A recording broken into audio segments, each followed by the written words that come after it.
Hi,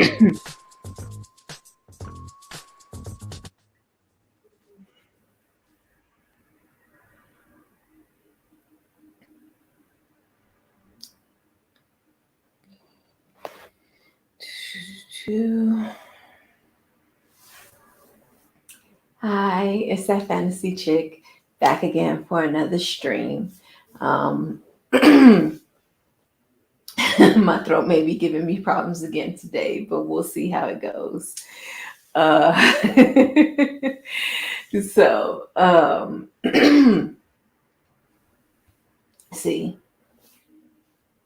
and again, was fine all day, and it just started bothering me just as I hit live. Live is, and when I hit go live, that's when it started to bother me. Otherwise, I could have gotten some water. But but I'm back again and here to talk about the latest episode of The Flash, where there was some big, shocking surprises.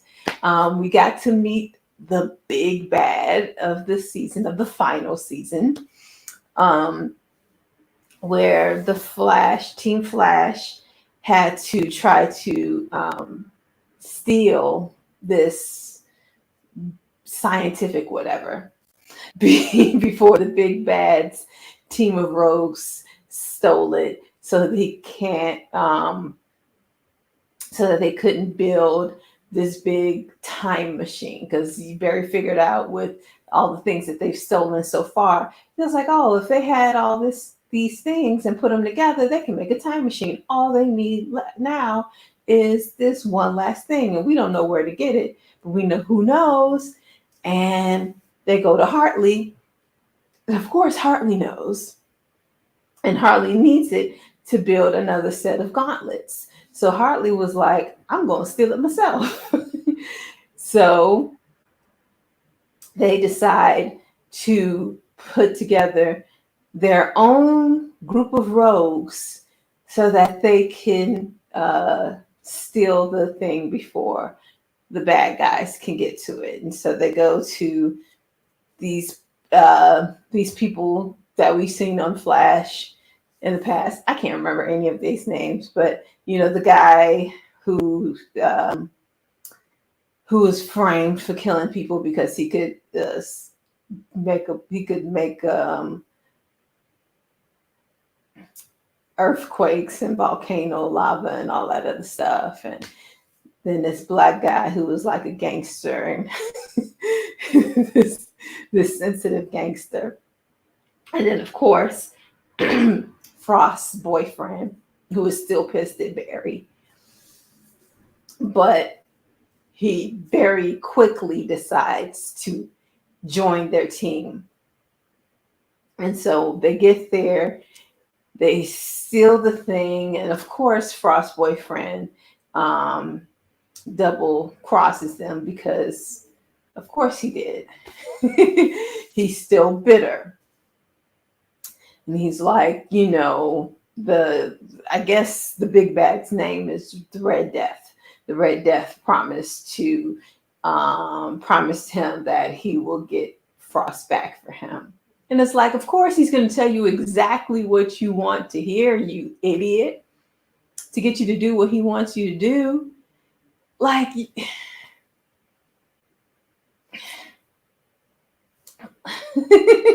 my mom used to have this phrase that she would say all the time: so damn smart, but you don't know shit. That was him. So smart, but he had no common sense. None. So of course, he takes the thing or whatever, thingamajig, whatever they stole, back to the Red Death, and you know, try to get him to do what he promised, bring back Frost. And the Red Death was like, yeah, I get to it. And he's like, well, maybe I'll take it back to Team Flash. And the Red Death was like, no, you ain't. And like, I will kill you. And then Red Death takes off the mask and he's like, who are you? And says, I am vengeance. and it's Batwoman. Oh my gosh.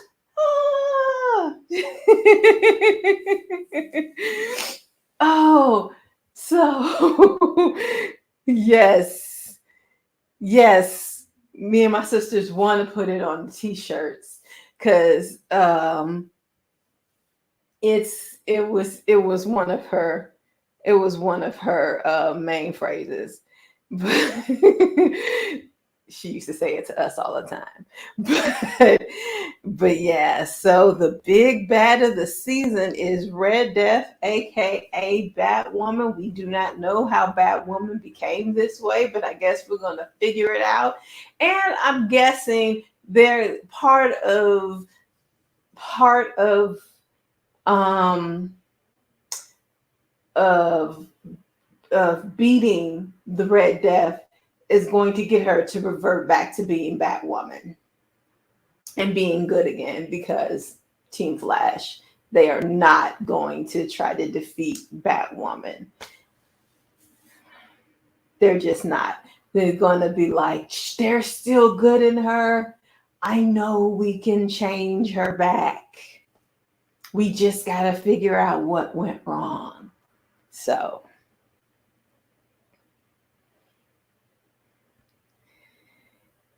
yeah, we don't know what happened to her. She has like white streaks in her hair, and she's very, very angry. Very angry. But she's the big bad of the Flash season 9. So I was not expecting that. Even though I saw the Batman symbol on Red Death's chest, I thought it would. I don't know why I would think a Batman villain would have a Batman symbol on his chest, but I don't know what I thought. I thought it was something related to Batman. I did not think it was going to be Batwoman, but it was Batwoman. So, and for all of y'all who don't know, it was the most recent Batwoman, so it's the Black Batwoman. So that's going to be very interesting. Um, okay, now quickly, I'm not going to read this whole thing. We talked about last Monday. I talked with my niece about Hogwarts Legacy and about how I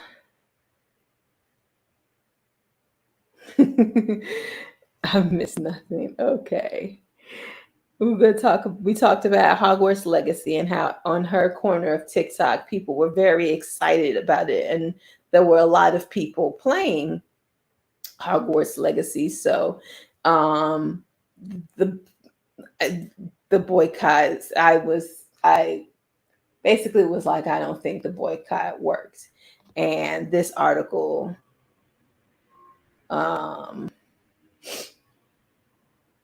as it says, Hogwarts Legacy sales figures tell a pretty clear story.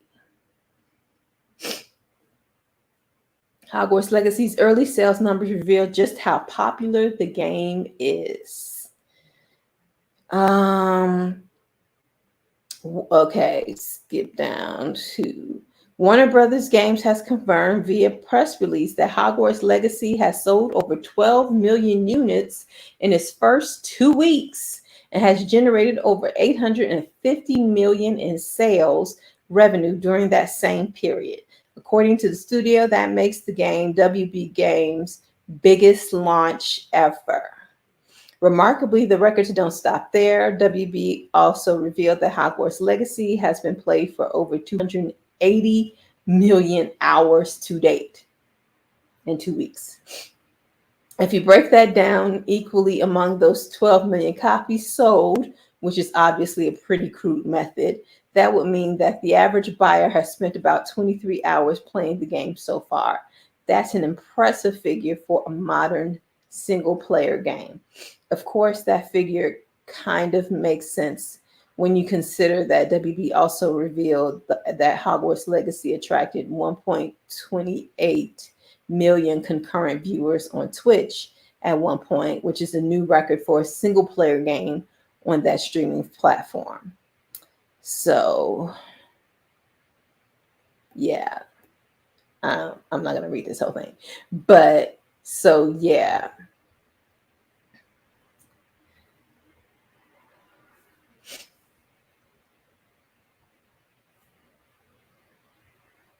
I feel the boycott only worked on huge gaming streamers with chat pressure. The average fan still played it. I'd say more than the average fan. They sold 12 million copies. 12 million copies. That's a lot of people. $850 million. I'd say the big people must have bought it too. A lot of people bought this game. A lot of people bought this game. A lot of people are playing this game. And according to my niece, it's a lot of what do you call it? You could do a lot of how can I say the word? But basically you could do a lot of changes to the game, to to the characters, to the things. And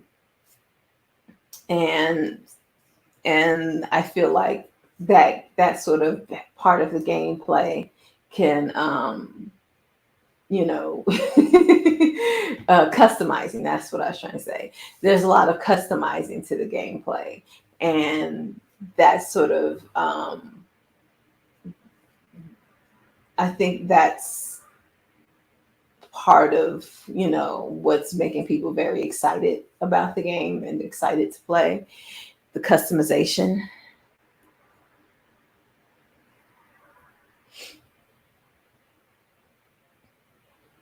Yeah, she was showing me some things that she saw on TikTok. It was kind of funny. So Hogwarts Legacy, yeah, that boycott didn't work.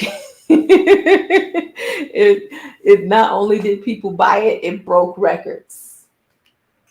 So it broke records.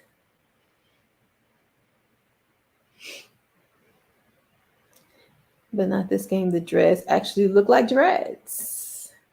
Yes, she was saying how the black people were very excited for the black characters, and how they were talking about how they were going to customize their brooms and the type of music they were going to play on their brooms when they roll up to Hogwarts. It was funny. Okay. So the last video I did was on Star Trek 4, and basically what was going on with that. And I happened to mention in that video that the last director they had was Matt Shackman, and that he left to go direct the Fantastic Four movie. So this article that I'm about to read is about him comparing Fantastic Four to Star Trek.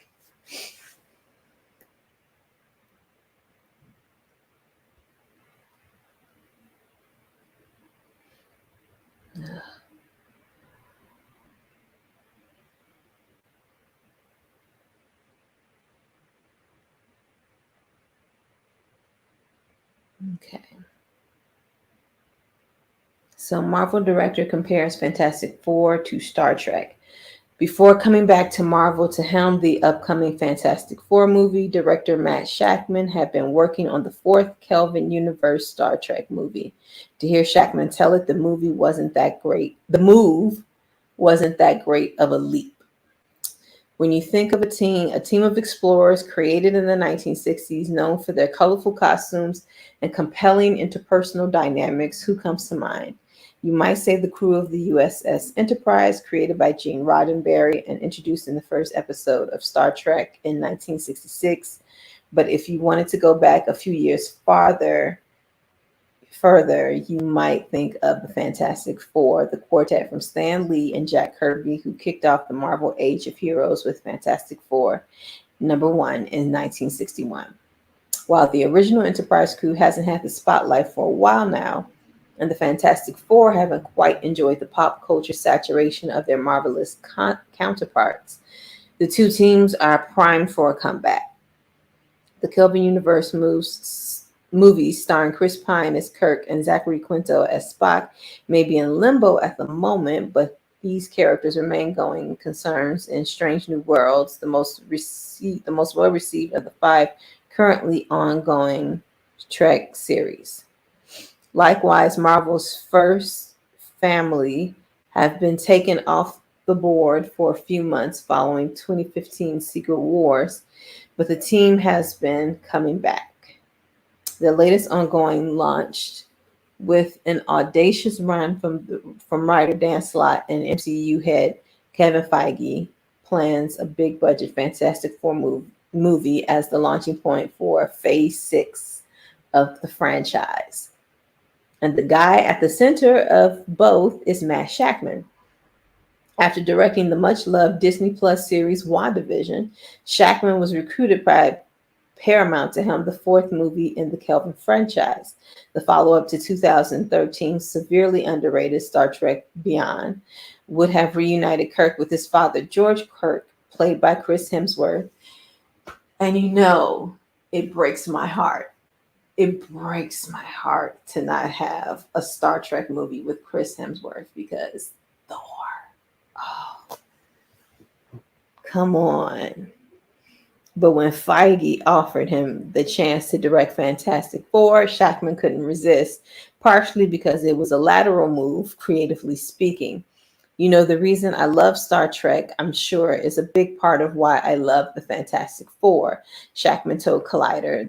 They share a great sense of optimism, the idea of looking to the stars and technology can save everything, and coming together as a family, either a real family in the case of Fantastic Four or the family that you find in the case of Enterprise. To be sure, there's no doubting that the two teams were born from the Kennedy-era optimism that tied the space race to social improvements, events that made Americans believe that humanity could achieve anything on Earth and beyond. Even as the two franchises have certainly sometimes embraced more cynical viewpoints, they always come back to that central idea. Shakman is hardly alone in seeing connections between Star Trek and superheroes. In the comics world, numerous members of the Capes and Tights set have visited the Enterprise, including several team-ups between Kirk Picard and the Uncanny X-Men. Most recently, DC heroes have been the ones to boldly go, with Green Lantern and the Legion of Superheroes crossing over.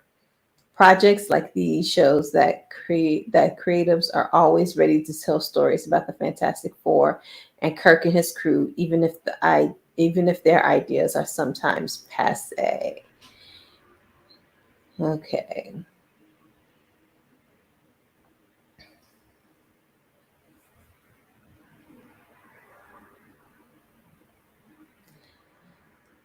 Oh, wait, no, that's how excited am I for Fantastic Four on a scale of 1 to 10? I mean, I wasn't, because I didn't watch the Fantastic Four reboot, the Fan Four Stick. I'd never watched that. So I'm not a huge Fantastic Four fan. So I'm more of along the 5, 6.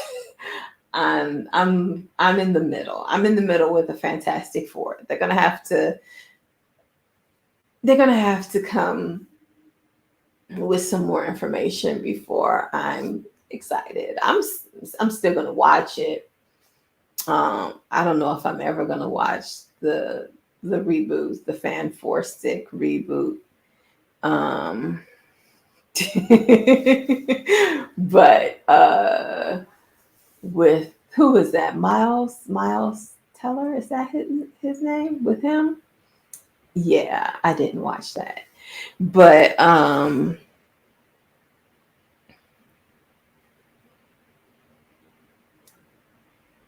you might die for it. You might need a trailer. Well, if I'm going to watch it, I'm not going to watch a trailer. But I'm still going to watch it. I'm still going to watch it.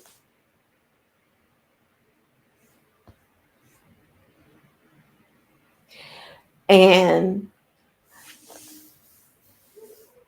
it probably would have been different if Star Trek hadn't been in such limbo, because like one of the things that I mentioned in the video about Star Trek 4 is they were in development on it, but they hadn't, contacted the actors. So it was like they were in development, but it still wasn't a concrete thing. It wasn't a concrete thing. They had a date, they had a premiere date and everything, but it still wasn't quite as concrete as, Marvel. When they lay out their phases, that's concrete. When they say they're going to do something, they're going to do something. So they're like, we have this Fantastic Four movie that's going to kick off phase 6. So it's part of, their next saga. So it's definitely happening. It's not going to get caught in development hell. I would jump and do the sure thing. So it's like movie in limbo, sure thing. And it was a sure thing. Good evening, Opulus Prime. We were just talking about comparing the Fantastic Four to Star Trek, because the director, he was attached to direct Star Trek 4, but then he left Star Trek 4 to go and direct the Fantastic Four. So, and he said the move wasn't that big of a leap because they're very similar, blah, blah, blah, blah. I guess the space exploration and all of that made them very similar. So, yeah, it was very interesting. But yeah, Fantastic Four, sure thing being in limbo, because once he was gone, that project went right back into limbo.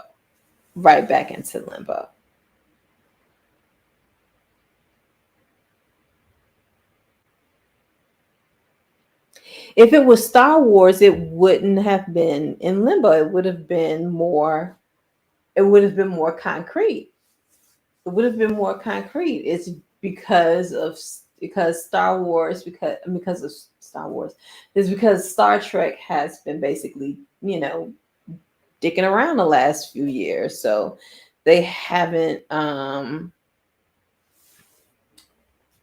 for what it's like, I'm not gonna rehash the video I just said, but I just put out the video. But they've been they went through so much going through this. But the main thing that they didn't do was offer the actors, and this was like not just Chris Pine and Chris Hemsworth, but I think all of the main actors their quote.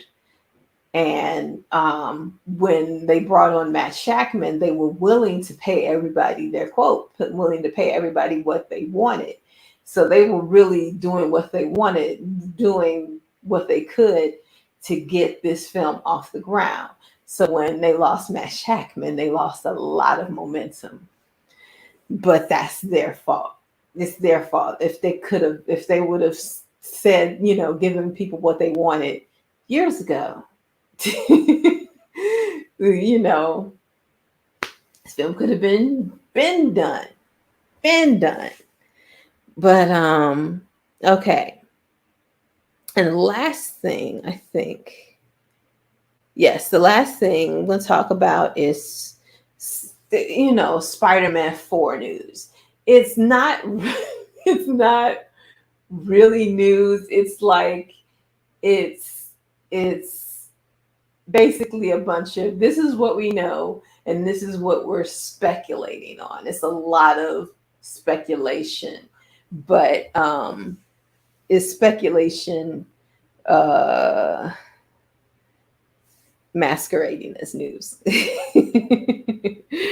So here comes the Spider-Man 4 speculation. Where is that?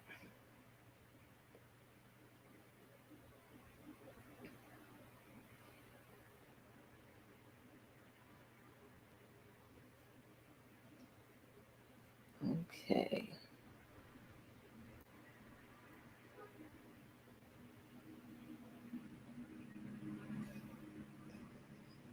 Okay, Spider-Man 4 potential release date, cast, and everything you need to know. Spider-Man work from home. Cute. Okay, Spider-Man 4 is officially in development at Sony and Marvel, but we're no closer to finding out when it might swing into cinemas or many other specific details. See, they're like potential release date, and then they immediately say, we don't know. We don't know when it's going to be released. Um, Spider-Man producer Amy Pascal teased a new trilogy was in the works prior to No Way Home's release. Then swiftly she backtracked on that in December 2021, essentially saying it was wishful thinking or maybe manifesting, because shortly afterwards, Feige confirmed that a new Spider-Man movie was in development. By May 2022, Sony boss Tom Rothman said they hope to get working on the next Spider-Man movie with that whole group, Tom Holland, Zendaya, and company. With that in mind, here's what we know so far about Spider-Man 4. Spider-Man 4 potential release date. When will Spider-Man 4 be out in cinemas? As mentioned above, Spider-Man 4 might be in development, but doesn't yet have a release date confirmed. As with anything Marvel or Marvel adjacent, rumors abound until there's something confirmed. However, we will steer clear of the unsubstantiated whispers.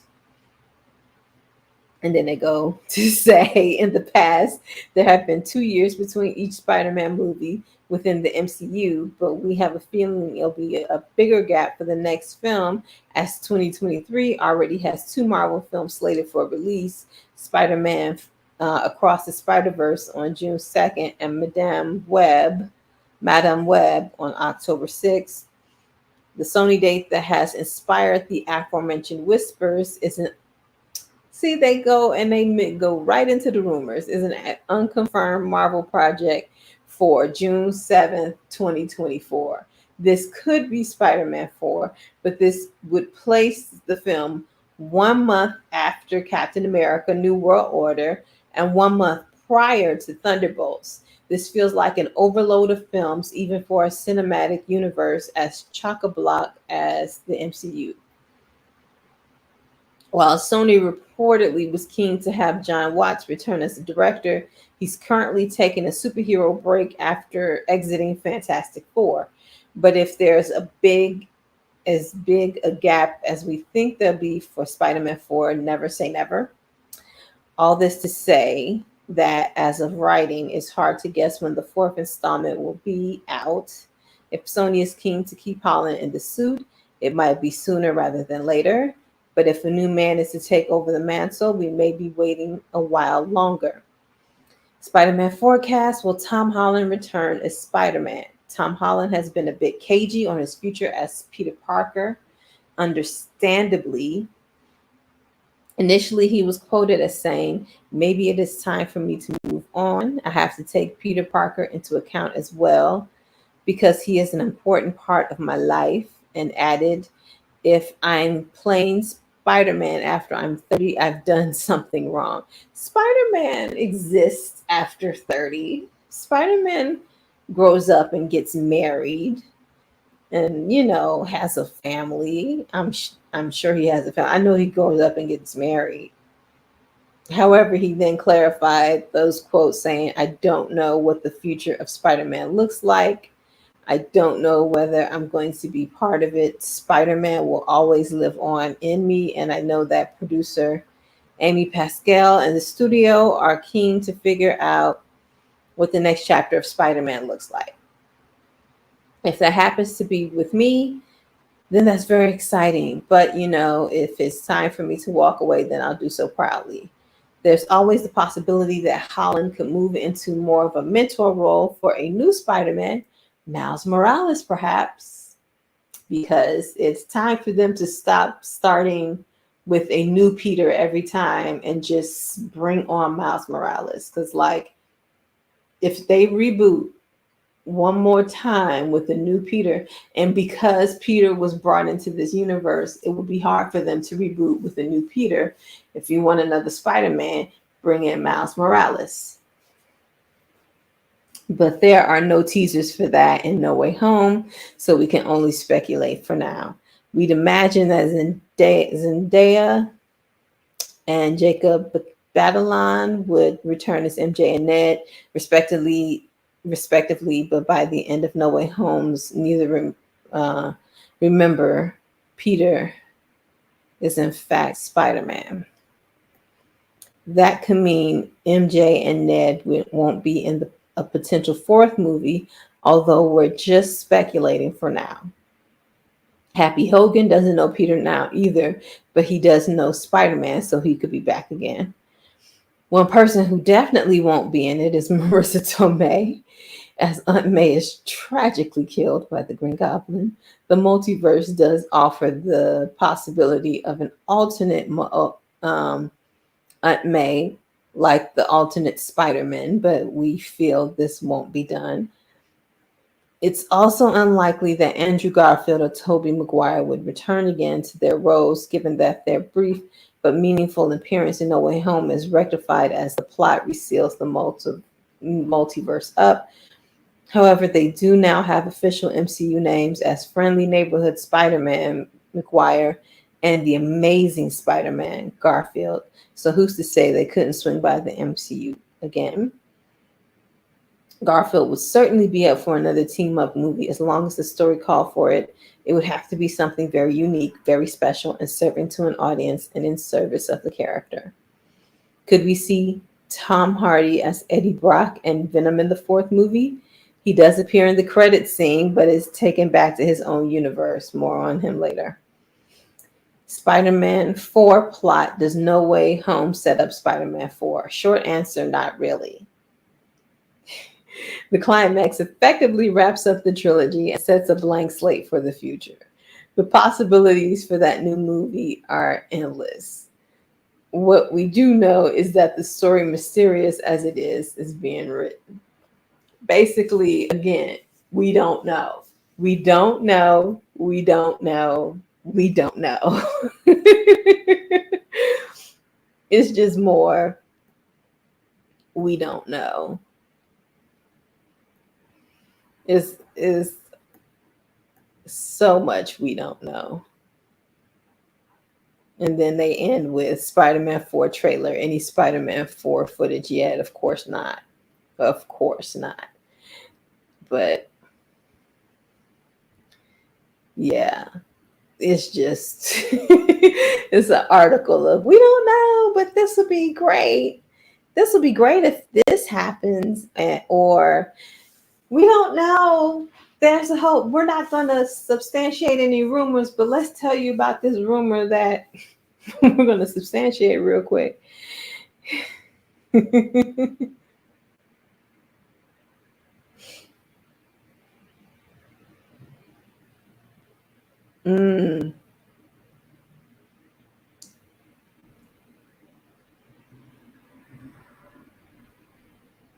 So you heard that Andrew Garfield is begging to get back in the Spidey suit.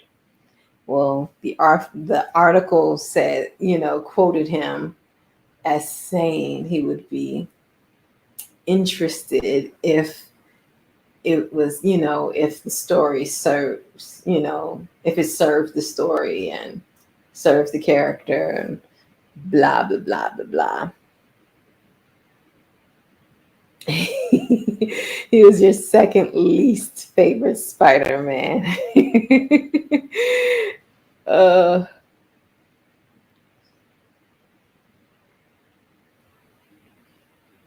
4 million an episode. Well, I mean, the show is super popular and people will be waiting for it to come back. And if she was going to negotiate, now is the time. Now is the time before it dips. Now is the time to get that million while it's still up while it's still up. While it's still up there. But yeah, so it was a whole bunch of nothing, but it was good speculation. So basically, there is possibly a Sony movie that's scheduled June 7th, 2024. And they're like, this could possibly be Spider-Man 4, but it's sandwiched in between two Marvel movies that will make it way too close to the other movies to make any sense. And also for it to be on 2024, they would have to be in development, right? They would have to be starting to shoot right now. They would have to be shooting this year in order for it to be out June, because like they have all those special effects and da da da da. They would have to be getting ready to start shooting, and there's no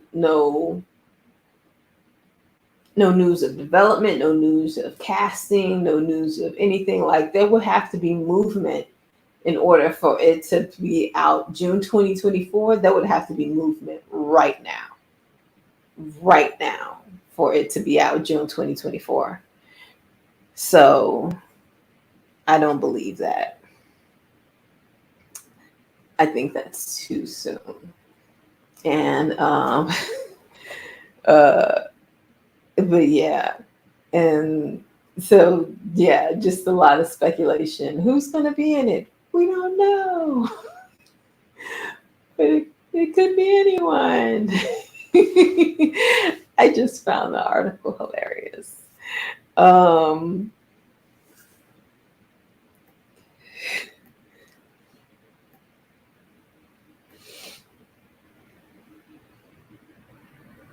The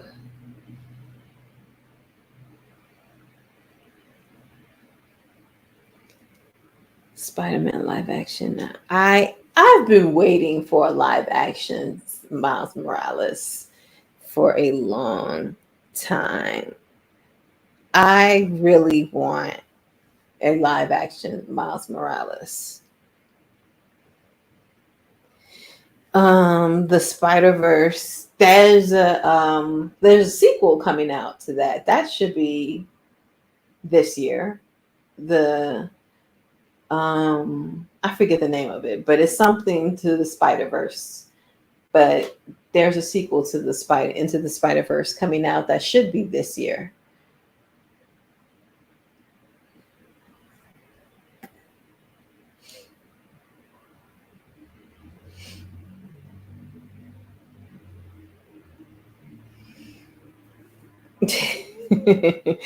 They reboot Spider-Man very quickly. Very quickly. Yes.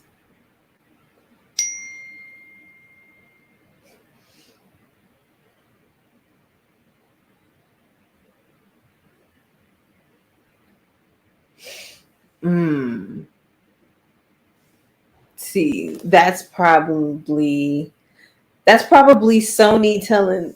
It's the reason why that's probably Sony giving hints to Marvel, like, well, if you don't use Spider-Man, we'll just reboot him, because Sony still has the rights to Spider-Man.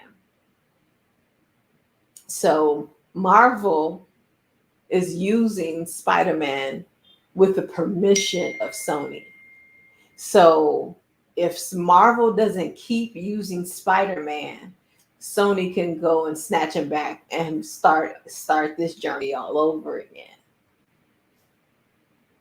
So it's a back and forth. That's why they probably will never say, Marvel will probably never say never on Spider-Man, because they're going to want to hold on to him. They want to hold on to him for as long as they can before Sony snatches him back and reboots him all over again.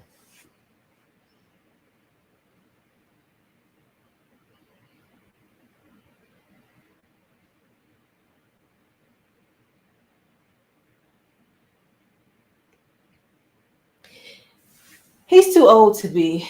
Michael B. Jordan is too old to be Miles Morales. Miles Morales starts off as a teenager. Um, he starts off as a teenager. So you the same way they keep rebooting Peter as a teenager, they would have to start off Miles Morales as a teenager. And he starts off really young. So we need somebody young and unknown for Miles Morales. Um yeah. Yeah. A lot of times when you see movies being made out of nowhere, it's because they're about to lose their rights. like the I'm pretty sure the Amazing Spider-Man reboot, you know, they were probably in danger of losing their rights to Spider-Man. Then they had to reboot him in order to hold on to him. They had to do something. They had to make a movie in order to hold on to their rights to the Spider-Man, um, to the Spider-Man series. Um, Something I just found out today is Paramount. The whole reason we got the rebooted Star Trek movies was they were going to lose their rights to Star Trek. So they rebooted the Star Trek series with this Kelvin timeline. And then they created this whole new timeline so it wouldn't affect what happened in the television series. But that happened because um, they were this close to losing the rights to Star Trek, so they had to make the movie in order to hold on to it. So I know there's another example that I'm not thinking of, but a lot of times people, when they're about to lose the rights to something, they will make a movie so quick to hold on to it.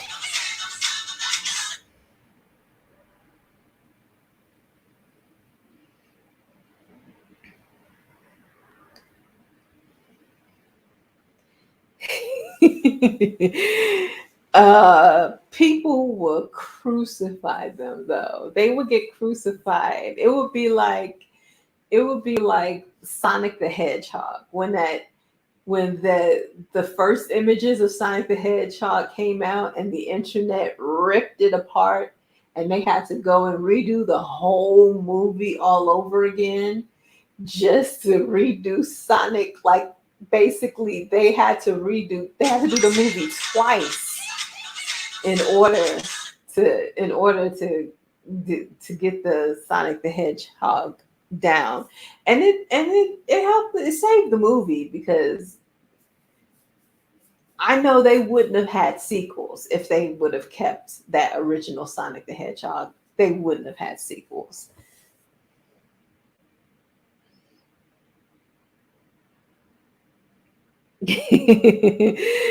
uh Well, no, there's no height requirement. There's never a height requirement. Um, like most actors are short. Like very few actors are actually tall. Most actors are short.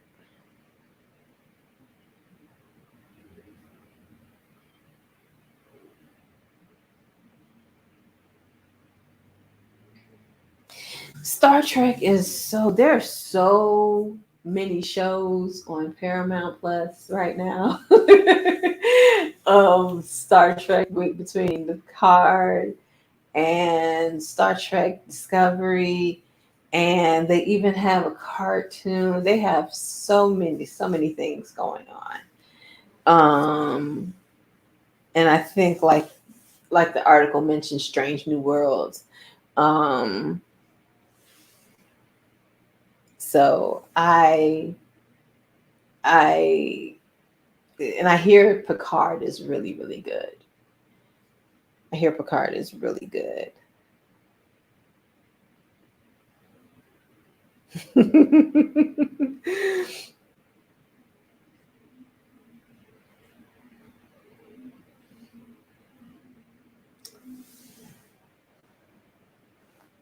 It's I think you'll like it. I think you'll like it because it's mainly science fiction. It's not like because like people always do Star Wars versus Star Trek, and mainly because they both have star in their names. But Star Wars is more of a fantasy, where Star Trek is more science fiction. And you know, both in space, but but yes, it's I don't know. Star Trek is just more cerebral. It's for the deep thinkers. It's a lot of the stuff that they have on that show. Because when you think of the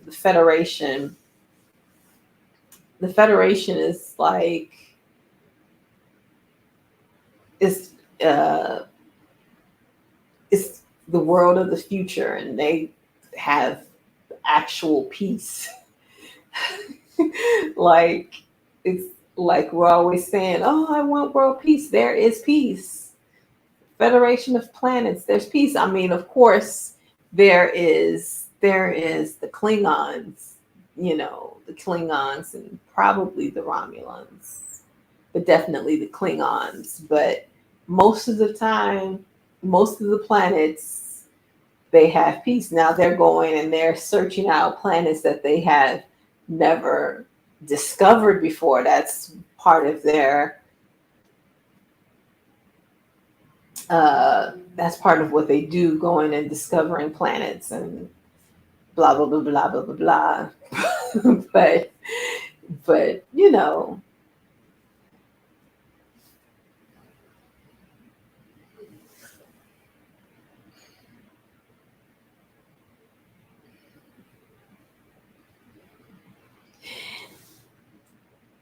yeah, it's very cerebral. It's very cerebral.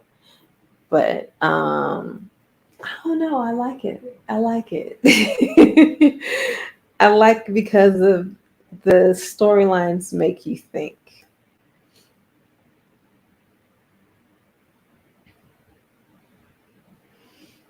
I can almost label stuff as alien dystopian. Hmm, that's interesting.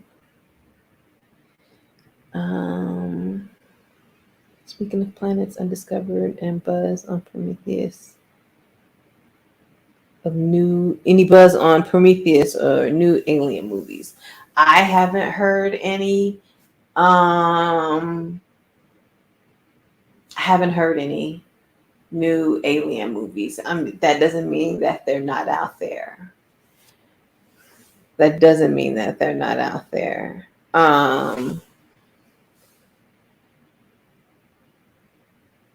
I was about to say, let me, as a matter of fact, let me look that up real quick.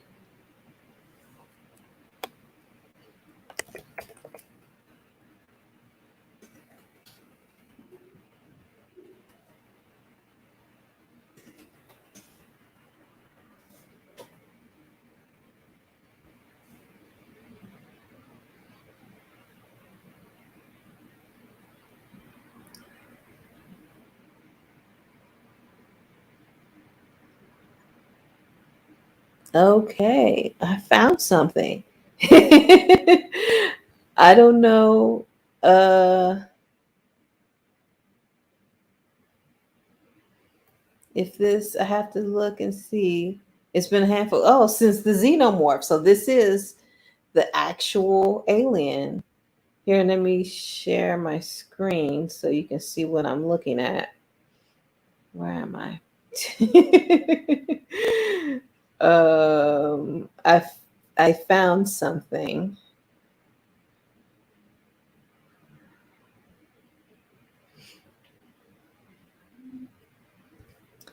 So the new Alien movie begins filming in February.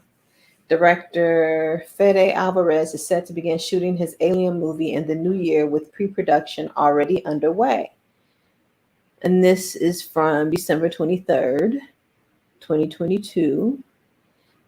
Um, so this is how I know this, it mentions xenomorphs, so that's how I know this is from the Alien series. Is set to direct a brand new Alien.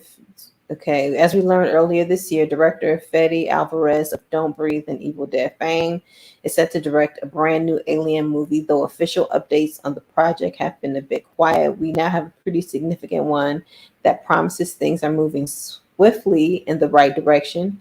It appears the movie is coming together behind the scenes and is actually set to begin filming in early 2023.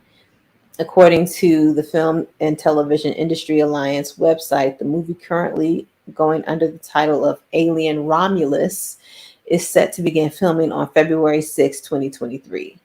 It remains to be seen if that title will stick.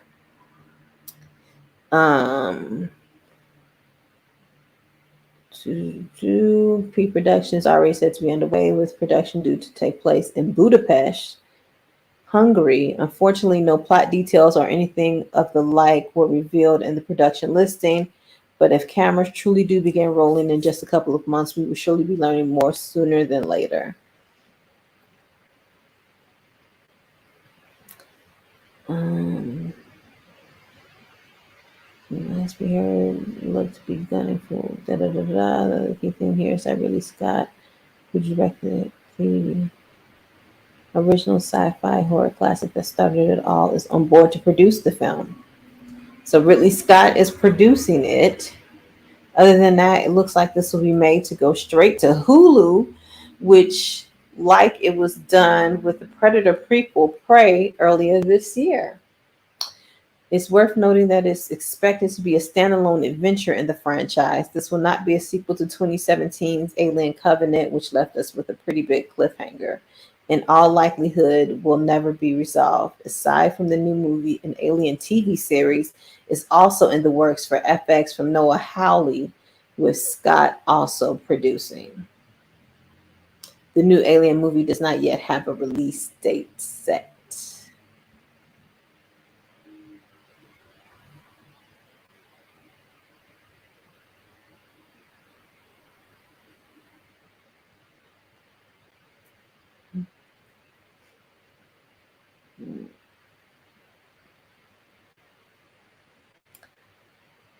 Yeah, it's going to be, it's, yeah, going straight to Hulu like Prey. So that's going to be interesting. I don't know if you have Hulu, you may. I know Hulu, I was able to get a 30-day free trial with Hulu um, last year at some point. So if you've never had Hulu before, I would try to get a 30-day free trial right around the time it comes out.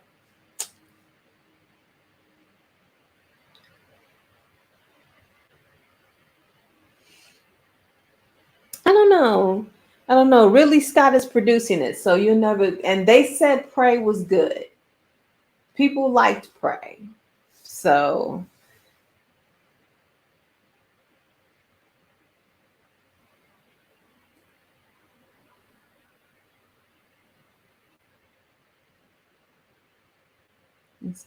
yes. Okay, I just noticed the time, and I've got an appointment. So, but yes, that was very interesting. It was like, is there going on something going on with aliens? Let me look it up. First article, there's an aliens movie. But I will be back Wednesday with another live, and of course Friday with another video. So I will see you guys later. Thanks for watching.